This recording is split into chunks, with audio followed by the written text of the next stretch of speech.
Kasi there is this 3 incident na nangyari from the past na meron akong incident na muntik nang kunin yung company sa akin. In 6 years time lang to nangyari. We're still living paycheck by paycheck po nung time na yon. Hindi kasi kami financially literate. Pag may social problem ka, na ikaw ang makakapagbigay ng solusyon, may negosyo ka.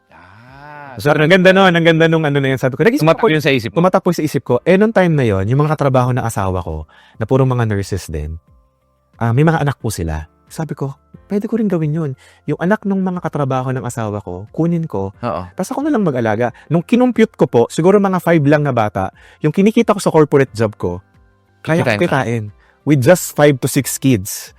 Sisingilan ko sila ng kung magkano man yung...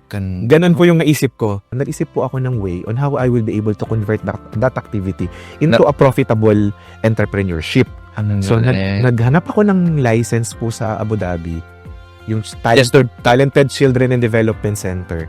Kung saan yung mga bata pwedeng pumunta dun sa center. Instead, aalagaan lang sila dun. Nag-franchise po ako ng reading program, nag-franchise ako ng Singapore math program.